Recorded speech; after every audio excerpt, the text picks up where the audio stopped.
Olá, bem-vindos ao curso A História da Homossexualidade. Eu sou o professor Ricardo Salstrager e essa é a nossa quarta aula intitulada Freud e a Homossexualidade. E a proposta da aula de hoje é justamente a gente analisar como que o pensamento psicanalítico veio a questionar, veio a problematizar todas as concepções sobre a homossexualidade construídas em fins do século XIX pela psiquiatria. Vamos lá. Bom, vamos lá. Antes da gente passar propriamente para o pensamento freudiano, para as concepções da psicanálise, é necessário que a gente faça um breve resuminho, das concepções da psiquiatria sobre a homossexualidade, concepções essas construídas em fins do século XIX e que a gente dedicou a elas as 3 primeiras aulas do curso. Tá? A gente, em linhas gerais, a gente pode simplesmente dizer que, para o saber científico de até então, para o saber psiquiátrico de até então, a homossexualidade era considerada como algo da ordem de uma perversão, de uma anomalia, de um desvio. Esses 3 termos, perversão, anomalia e desvio, tidos como sinônimos pelo saber científico de até então. O que é que isso quer dizer? Isso quer dizer que, conforme a gente viu, os mais diversos cientistas trouxeram para o campo da ciência uma noção até então um pouco obscura, que era a noção de instinto sexual. O instinto sexual enquanto aquilo que governa a nossa sexualidade, o instinto sexual como sendo aquilo que responde pelo nosso apetite sexual. E para os cientistas da época, esse instinto sexual possuía um objeto privilegiado, um objeto específico. No caso, o homem sendo o objeto privilegiado da mulher e vice-versa. E também um alvo específico, no caso, a penetração genital. Então, tudo aquilo que escapasse a isso que é tido como normal, ou seja, uma relação genital e heterossexual, era atrelada ao campo da perversão, da anomalia e do desvio. Por exemplo, as práticas de sadismo, as práticas, o prazer de provocar dor no parceiro, o masoquismo, o prazer em sentir dor, o voyeurismo, o prazer em olhar, o exibicionismo, o prazer em ser olhado, o fetichismo, o prazer dirigido a objetos que a princípio não possuem lá uma conotação propriamente sexual e, sobretudo, a homossexualidade. Todas essas manifestações que escapavam a uma relação genital e heterossexual passaram a ser atreladas à ordem da perversão. Não apenas perversão, mas também degeneração. Vários psiquiatras, sobretudo os da escola francesa, conceituaram a homossexualidade enquanto uma degeneração. O que é uma degeneração? Uma degeneração é uma variação propriamente anormal da espécie. A gente nunca pode esquecer que esses fins do século XIX representam o ápice das teorias evolucionistas, ou seja, a humanidade variava no sentido de caminhar para evolução. no sentido de se tornar uma humanidade cada vez mais superior. Em meio a esse percurso, aconteciam algumas anomalias essas tidas como da ordem da degeneração, e a homossexualidade era uma delas.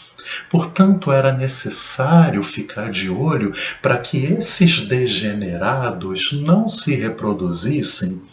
Tá? Por quê? Porque se eles se reproduzissem, eles iam fazer com que a humanidade evoluísse paradoxalmente para a decadência. Tá? Então, para eles, a homossexualidade também era da ordem da degeneração. Tá? E eles também partiam do pressuposto de que havia uma causa para a homossexualidade.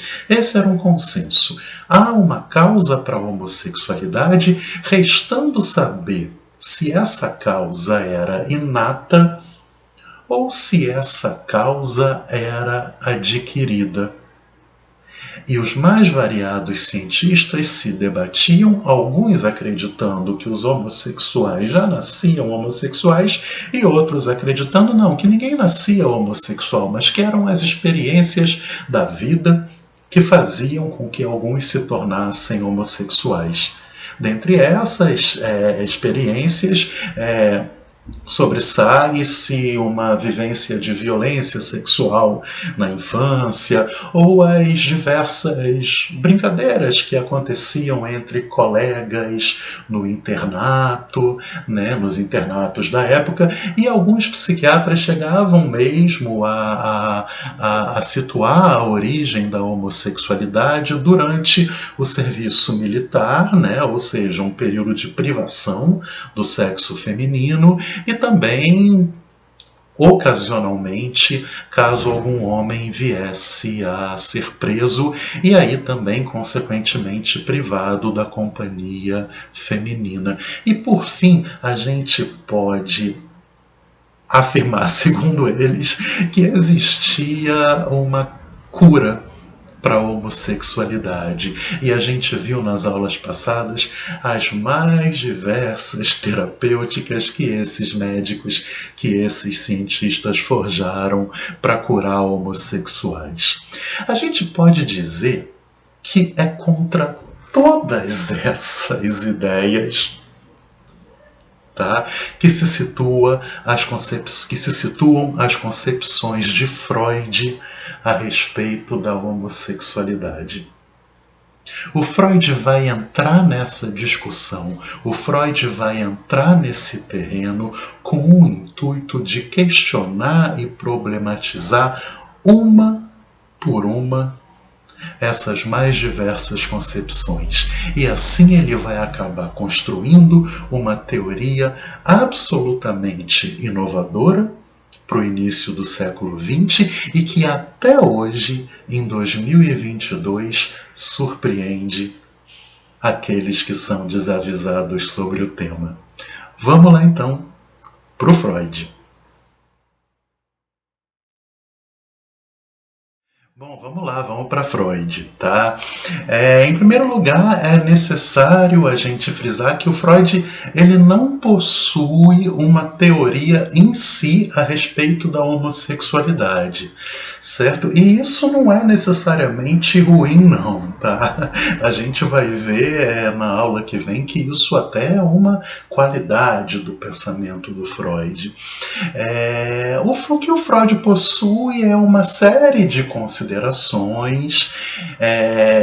feitas ao longo dos mais diversos escritos dele, algumas dessas considerações extremamente inovadoras para a época, outras considerações nas quais o Freud simplesmente acabava reproduzindo o que já era dito ou pela ciência ou pelo senso comum a respeito da homossexualidade, mas em particular tem um texto em si de 1905 chamado Os Três Ensaios sobre a Teoria da Sexualidade, texto esse que é um dos mais famosos do Freud, Tá? Texto esse no qual o Freud vai dedicar as primeiras 10 ou 15 páginas sobre o tema. E nesse texto, nesse escrito em particular, a gente consegue ver um Freud extremamente à frente do seu tempo. E é para ele que a gente vai. Os 3 ensaios sobre a teoria da sexualidade, 1905, mais especificamente o primeiro ensaio. De todas as concepções sobre a homossexualidade expostas nesses 3 ensaios, a gente pode fazer um certo apanhado geral na forma de 4 principais proposições, certo? A primeira delas, a mais simples de todas, diz respeito a uma certa impossibilidade de se categorizar os homossexuais e também de se ter uma certa concepção universal a respeito da homossexualidade. O Freud começa dizendo que, em primeira mão, a gente pode ver que existem 3 tipos de homossexuais. O primeiro é o que o Freud chama de homossexuais absolutos. Ou seja, aqueles que estritamente só possuem prazer com alguém do seu próprio sexo, que não possuem qualquer forma de prazer com o sexo oposto e que, inclusive, o sexo oposto pode até chegar a gerar certa repugnância. Esses são os homossexuais absolutos. Mas também há para o Freud o segundo tipo, os homossexuais anfígenos, ou seja, aqueles que ora sentem prazer com alguém do mesmo sexo, ora sentem prazer com alguém do sexo oposto e que não necessariamente se definem ou de um lado ou de outro. É algo semelhante ao que hoje em dia se concebe como sendo os bissexuais. E o terceiro tipo de homossexuais para o Freud são os homossexuais ocasionais, ou seja, aqueles que preferencialmente amam e desejam alguém do sexo oposto, mas que em determinadas ocasiões, sobretudo durante os serviços militares ou durante as prisões, acabam tendo relações com alguém do mesmo sexo pela impossibilidade de se alcançar alguém do sexo oposto. Enfim, essa divisão era bem conhecida na época do Freud e ela servia justamente para representar uma certa dificuldade de se categorizar os homossexuais e de você construir concepções universais a respeito da homossexualidade, já que haviam esses 3 tipos. Tá? Mas não é só isso, porque o Freud ele também vai falar de homossexuais que assim são homossexuais desde longa data. Ou então homossexuais que só perceberam a sua homossexualidade na puberdade. Ou então mesmo depois da puberdade. O Freud fala de homossexuais que assim são, assim se comportam ao longo de toda a vida. E também dos homossexuais que podem, de certo modo, suspender temporariamente as suas práticas, suspender temporariamente o seu comportamento homossexual. Tá? Ele fala também de relações homossexuais que podem ter sido feitas durante a juventude, né? E que, de certo modo, abriram um caminho para uma sexualidade considerada como normal, e também de homossexuais que assim se tornaram homossexuais depois de uma decepção com alguém do sexo oposto.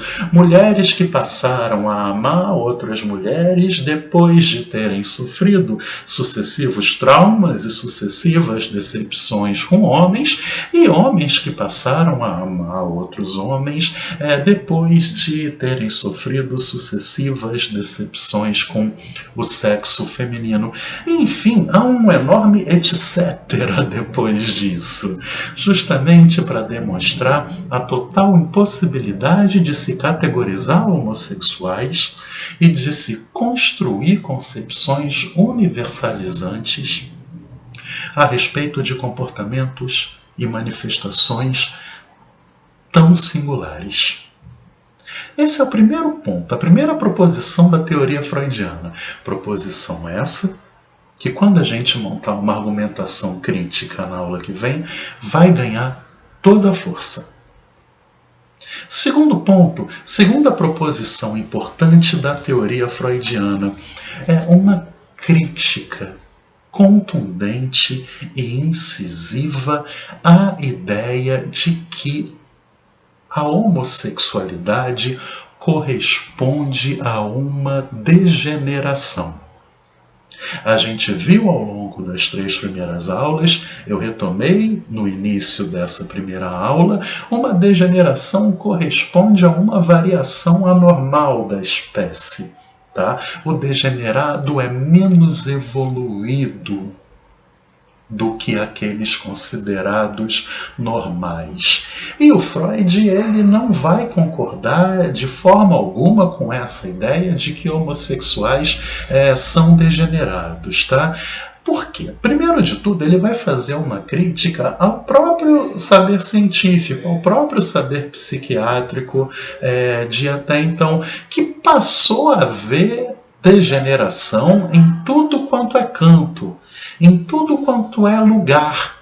Tá? E isso acontece muito em relação à ciência. Uma nova descoberta, um novo conceito inventado, eles passam a generalizar isso de uma forma muito pouco acrítica, né? E assim ocorreu em fins do século XIX a respeito do conceito de degeneração, e o Freud fala com todas as letras nos 3 ensaios. Olha, até mesmo o comportamento mais perto do normal possível, vocês insistem em ver como degenerado, né? Então o Freud ele vai denunciar esse vício da psiquiatria de fins do século XIX de enxergar a degeneração em quase todos os fenômenos sobre os quais ela se debruçava.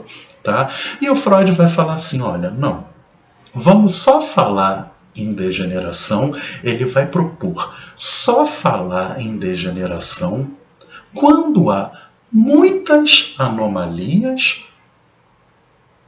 no comportamento de alguém, ou quando essas anomalias representarem riscos para a própria sobrevivência, né, dos sujeitos. E em relação particularmente a homossexualidade, ele vai falar o seguinte: homossexuais não podem ser tidos como degenerados, porque todos nós, cientistas, já atendemos os mais variados sujeitos que, fora o comportamento homossexual, não possuíam nenhuma outra anormalidade, entre aspas. Certo? Então, eles não são degenerados em hipótese alguma. Segundo argumento, ele vai chegar para os psiquiatras e vai falar: filhos,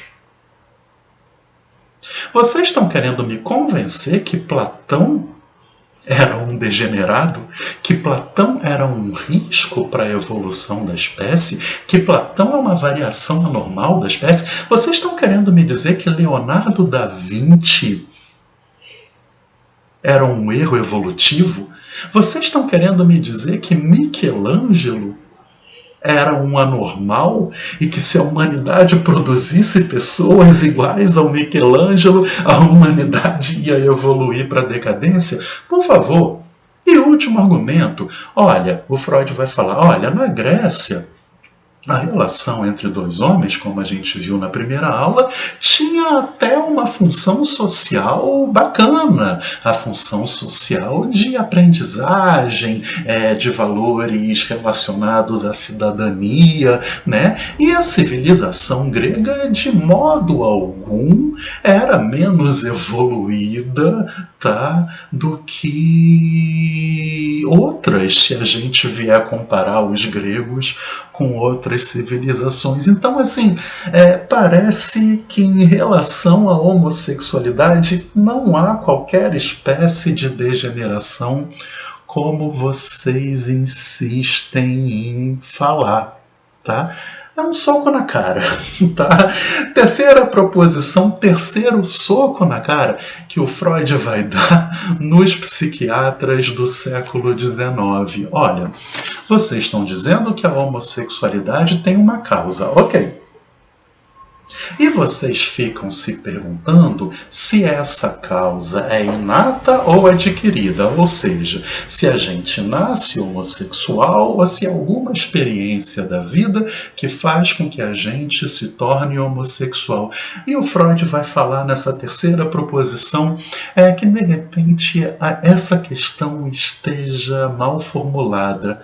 Essa questão a respeito de a homossexualidade ser inata ou ser adquirida talvez possa estar sendo mal formulada. Primeiro, tá? Se a homossexualidade ela é inata, como é que a gente pode explicar os homossexuais anfígenos e hoje bissexuais? Eles têm só 50%? Da capacidade inata de ser homossexual, e mais, como é que a gente pode explicar os homossexuais ocasionais, aqueles que durante o exército se satisfazem com outros homens e depois que saem do exército voltam, por exemplo, a ter relações heterossexuais numa boa. Então, assim, parece que a homossexualidade não é inata, sobretudo porque, e olha esse soco na cara, os mesmos cientistas que defendem que a homossexualidade é inata se propõem a fazer um tratamento para curar a homossexualidade. Das duas uma. As duas juntas não dá pé. Tá? E também aqueles que dizem que a homossexualidade é adquirida, talvez pequem no sentido de considerar alguns outros fatores que escapem à experiência. Por exemplo, vamos supor que os cientistas defendem que a homossexualidade é adquirida porque tantos pacientes deles assim se tornaram por conta de uma violência sexual sofrida na infância ou por conta do convívio exclusivo com outros meninos no internato, o que faziam surgir determinadas brincadeiras, e o Freud vai simplesmente perguntar: e aqueles que sofreram violência na infância e não se tornaram homossexuais?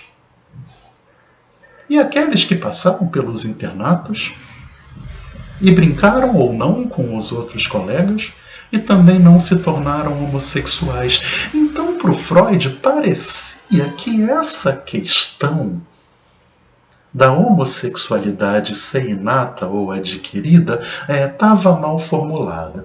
O Freud vai concordar que a homossexualidade tem uma causa, mas ele vai pensar numa outra via para responder essa questão, se essa causa é inata ou se essa causa é adquirida.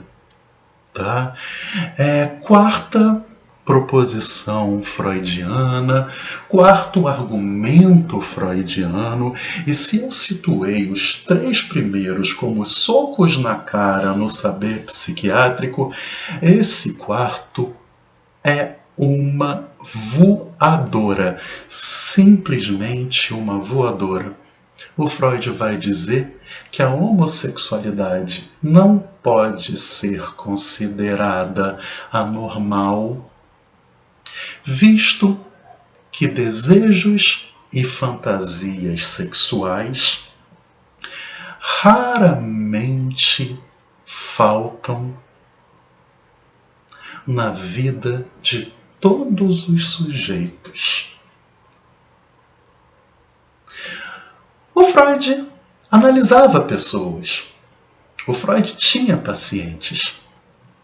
Pacientes que contavam para ele sobre os seus desejos, pacientes que contavam a ele sobre suas fantasias, e mesmo naqueles homens que até então só haviam tido relações com outras mulheres e mulheres que até então só tinham mantido relação com outros homens, com homens, tá?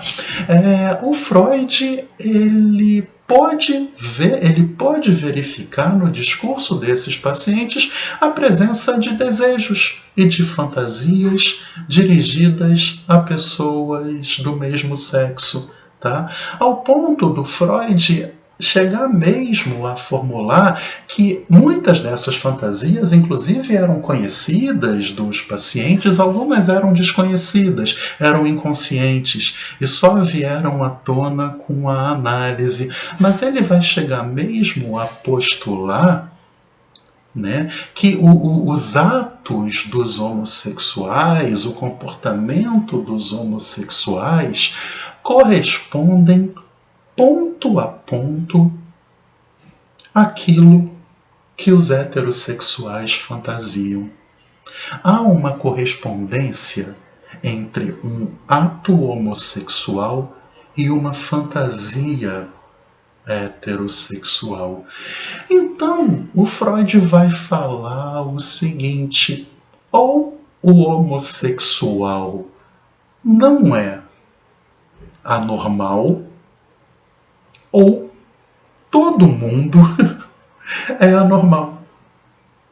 Ou então, talvez, essa concepção de que haja uma sexualidade normal tenha que ser repensada.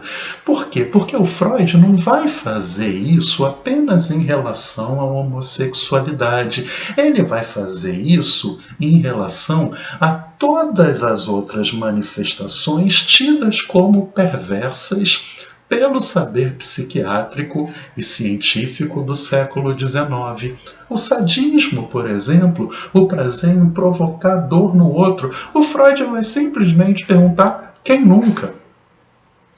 Quem nunca teve desejo de provocar dor no parceiro?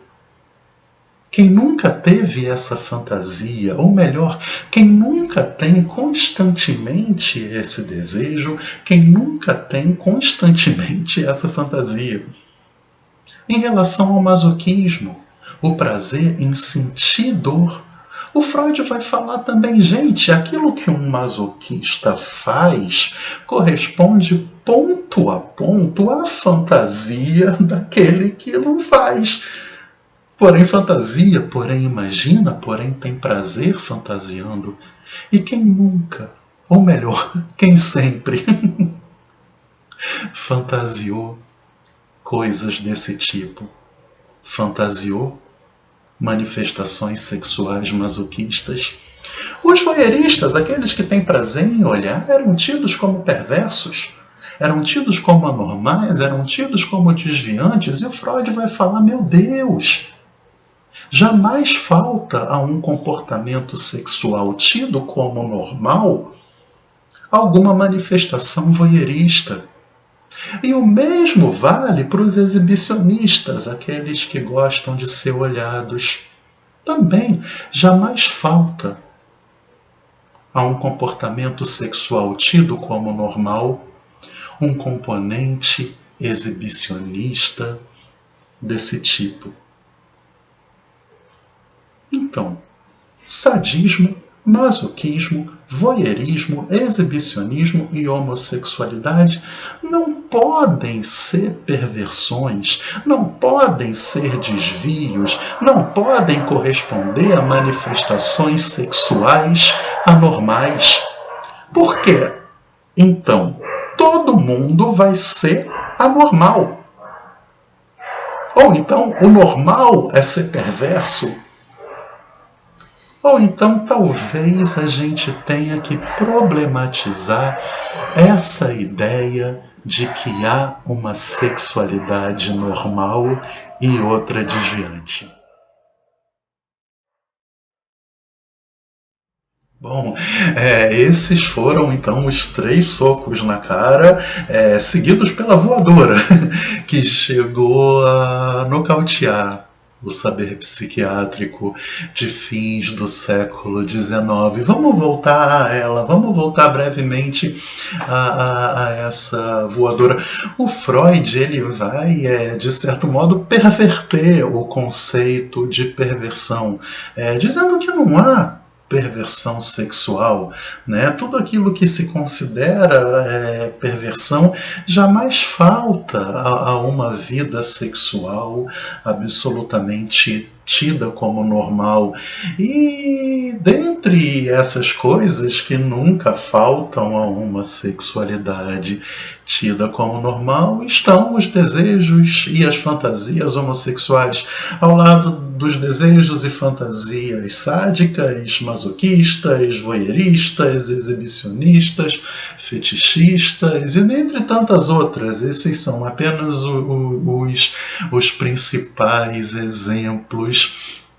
O que é que o Freud vai fazer de tudo isso? O Freud vai passar, então, a desconstruir o conceito de instinto sexual, tão caro ao saber científico da época, retomando, os cientistas da época, os psiquiatras de fins do século XIX, preconizavam que a nossa sexualidade era regida por um instinto sexual esse que possuía um objeto privilegiado, no caso, o homem sendo o objeto privilegiado da mulher e vice-versa, além de um alvo também específico, no caso, a penetração genital.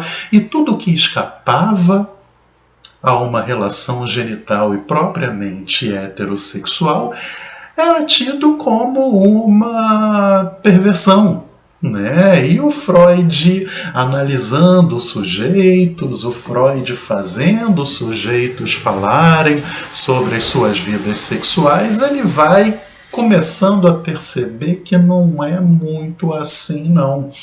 Tá?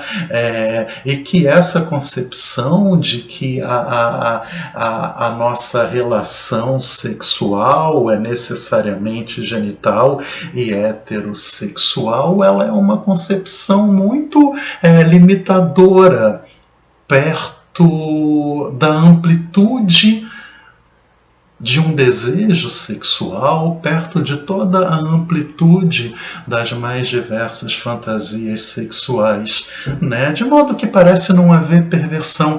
Então o Freud, ele vai falar que talvez a nossa sexualidade não seja exatamente regida por um instinto sexual, mas sim por uma pulsão sexual. O Freud vai trazer o conceito de pulsão sexual para justamente problematizar o conceito de instinto. Conceito esse que dizia que a nossa sexualidade possui um objeto específico e um alvo específico. O homem sendo objeto privilegiado da mulher e vice-versa, e a relação genital como fim científico. O Freud vai dizer que talvez a nossa sexualidade não seja regida por esse instinto, mas sim pela pulsão, que se diferencia do instinto por possuir objetos extremamente variáveis e alvos também extremamente variáveis.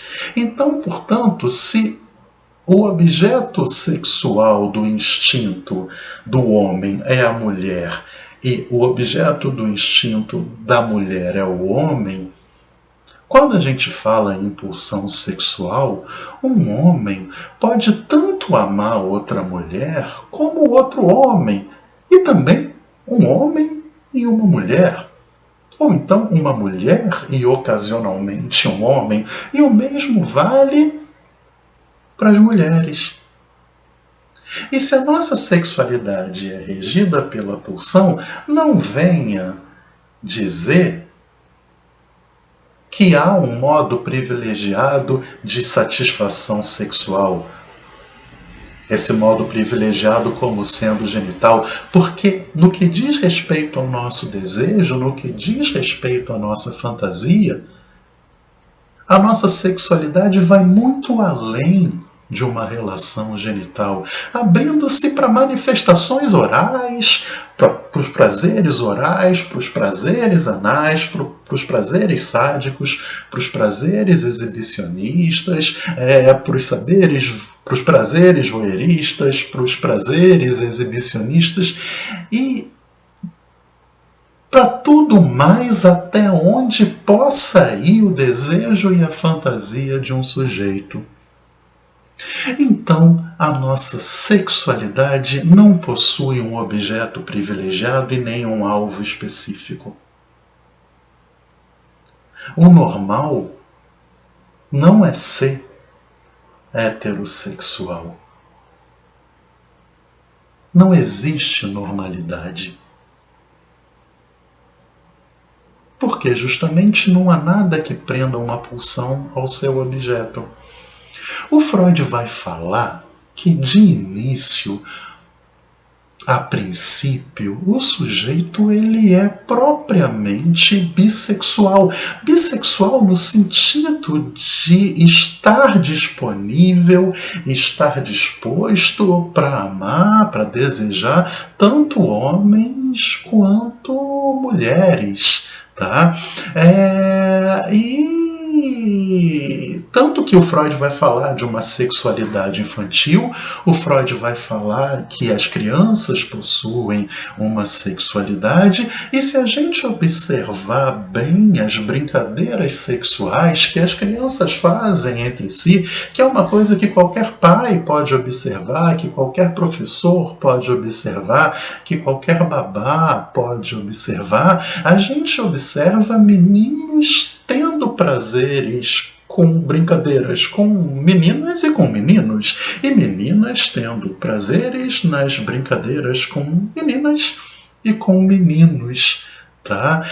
Porque, a princípio, a nossa sexualidade é livre e disposta a amar e a desejar tanto homens quanto mulheres.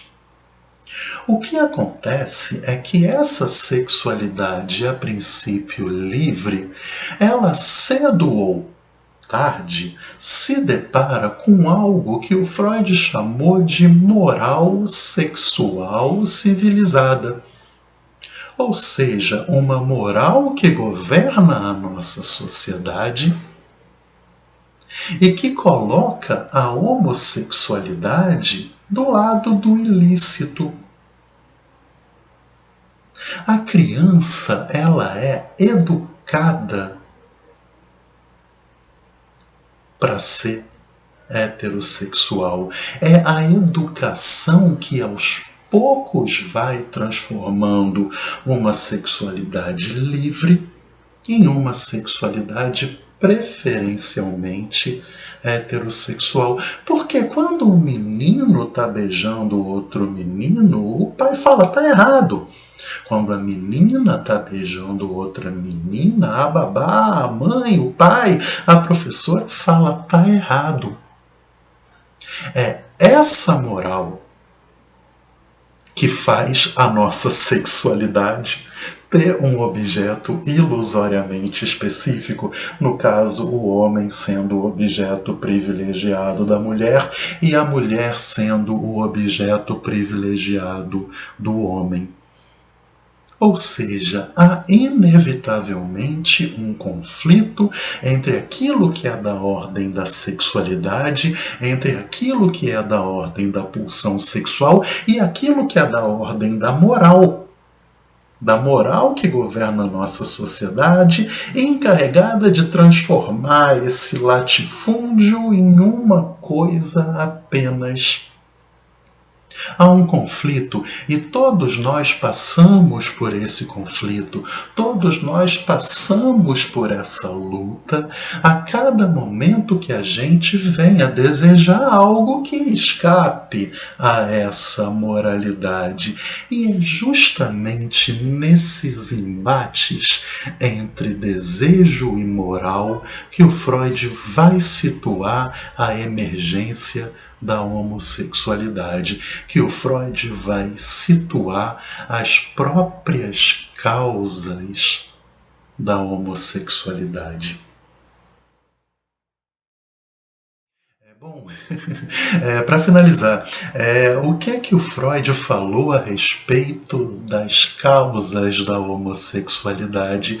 É exatamente isso, há causas, mas jamais uma causa universal e válida para cada sujeito homossexual existente ou que já tenha existido.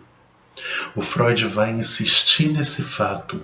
Cada sujeito homossexual se tornou homossexual por motivos absolutamente singulares, estritamente individuais, por questões estritamente ligadas à sua história, que é única e jamais equivalente à história dos outros sujeitos ou mais. Cada sujeito se tornou homossexual em virtude das próprias soluções que ele, na mais tenra infância, deu para o conflito que existe entre o seu desejo sexual e a lei moral. Entre esse desejo livre, contingente e inespecífico e uma moral que tenta a todo custo direcionar esse aspecto contingente do desejo e da fantasia sexual para uma coisa específica. O Freud, por exemplo, é conhecido que o Freud falou sobre o complexo de Édipo, sobre as mais variadas relações amorosas e hostis, que cada criança vivencia com os seus pais. Esse conceito de complexo de Édipo, quando for difundido na sociedade, ele foi mal difundido porque geralmente o senso comum encara o complexo de Édipo como sendo o conjunto de relações amorosas que um menino dirige à mãe e a menina dirige ao pai. Mas não foi isso que o Freud falou. O complexo de Édipo é o conjunto de sentimentos tanto de amor quanto de ódio que a criança dirige a ambos os genitores, a ambos os pais. A menina dirigindo amor e ódio em relação ao pai e à mãe, e o menino dirigindo amor e ódio em relação ao pai e à mãe. E aí, por exemplo, o Freud pode, porventura, situar a origem de uma homossexualidade feminina numa relação muito prazerosa que a menina manteve com a mãe durante a infância e com todos os embates propriamente morais, sociais, que surgem da tentativa de manutenção desse laço muito estreito que foi mantido, assim como o Freud pode derivar a homossexualidade masculina de um laço também amoroso muito intenso que o menino manteve em relação ao pai, certo? De modo que a menina e o menino busquem equivalentes dos pais nos futuros parceiros que vem encontrando e procurando ao longo da vida. Mas o Freud ele sempre vai frisar que esse amor, que esse ódio que um menino pode sentir pelo pai, que esse amor, ou pela mãe, e que esse amor, esse ódio que a menina pode sentir pela mãe ou pelo pai, são sempre inconscientes, ou seja, não se tem conhecimento disso, no sentido de que esses conflitos que se dão durante a infância, eles trazem essa característica de serem propriamente desconhecidos, né, ao sujeito. Mas não é só isso também. O Freud pode falar também, em um artigo ou outro, de sujeitos homossexuais, futuros homossexuais, que quando crianças eram apaixonados por si próprio, pela sua própria imagem, num contexto extremamente narcisista e, portanto, inconsciente, né? O Freud vai falar também em outro texto de um sujeito que ele analisou e que descobriu-se em análise que ele mantinha uma relação muito forte com a mãe, um laço muito forte com a mãe, e quando por questões morais, esse laço, questões educacionais, questões sociais, esse laço foi quebrado, né? Ele passou a se identificar com a mãe e a procurar outros rapazes para ele namorar, rapazes semelhantes a ele, né? Então, como se fosse uma tentativa de uma maneira completamente disfarçada, manter esse vínculo originário com a mãe, tudo isso inconsciente, tá? Uma menina pode ter se tornado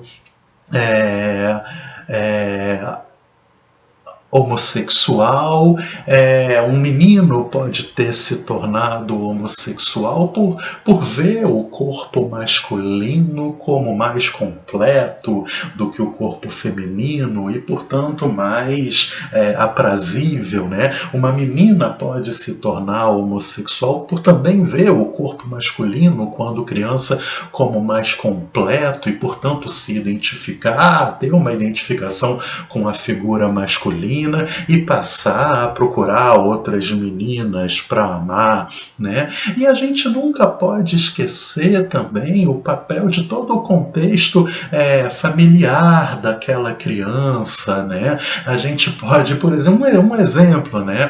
Uma mãe que inconscientemente é muito possessiva e possa vir a pensar assim, eu vou ser a única mulher presente na vida do meu filho, de modo que, por conta desse universo desejante dos nossos pais que influenciam a nossa sexualidade, venha a se tornar homossexual por conta disso, ou então de um pai que eu não quero nenhum galalão chegando perto da minha filha, que é isso, né? E que de certo modo pode inclusive vir a influenciar na escolha sexual da filha. Mas de tudo isso que foi dito, né, são apenas casos que o Freud veio a mencionar, mas de tudo isso que foi dito, subentende-se duas coisas. Primeiro, nunca é uma causa só. Pelo contrário, é uma constelação de vivências, uma constelação de conflitos que envolvem a sexualidade, a princípio livre de uma criança, com todos os embates trazidos pela moral a essa sexualidade extremamente contingente, uma série de fatores que vêm a ocasionar a homossexualidade. E segundo, tá? há sempre em jogo aí fatores absolutamente inconscientes e desconhecidos, de modo que a causa da homossexualidade de alguém é sempre desconhecida, tá? Mas como o Freud é sempre Freud e ele sempre surpreende, mas quando a gente pensa que a gente está 100% surpreendido, ele vem com mais uma. E para fechar a aula em grande estilo, para que ficar se perguntando por que se é homossexual? Por que diabos um homossexual precisa ficar se perguntando se ele é, por que ele é homossexual? Essa pergunta só faz sentido quando a gente tem a heterossexualidade como norma e a homossexualidade como um desvio. Mas, no entanto, o Freud está focalizando a pulsão sexual e não um instinto. De início, todo mundo é livre para amar um ou outro sexo. E o Freud vai dizer em 1905, com todas as letras, por esse viés, um heterossexual deve também se perguntar por que é heterossexual. A heterossexualidade não é mais norma. Então, faz todo sentido héteros se perguntarem por que são héteros e não somente homossexuais se perguntarem por que são homos. Ou melhor, não faz sentido nem héteros nem homos ficarem se perguntando por que são héteros ou por que são homos. Está valendo tudo. A nível desejante, a nível fantasístico, não há diferença. A questão é moral. Aquilo que os cientistas do século XIX justificaram do ponto de vista da biologia, ou seja, biologicamente há uma sexualidade normal e uma sexualidade desviante, o Freud vai situar inteiramente no plano social. Ou seja, é a sociedade moralizante e moralizatória que diz que há uma sexualidade normal e uma sexualidade perversa, uma sexualidade desviante, uma sexualidade anormal. E conforme a gente vai ver no encontro que vem, a sexualidade é algo para ser praticado e não para ser racionalizado por qualquer conhecimento científico. Hoje, com o Freud, a gente abriu espaço para uma problematização de tudo que foi feito no século XIX pelo saber científico a respeito da homossexualidade. Aula que vem, a gente vai fechar o curso trazendo vários outros questionamentos e vários outros questionamentos, assim como os do Freud, extremamente libertadores. Até lá!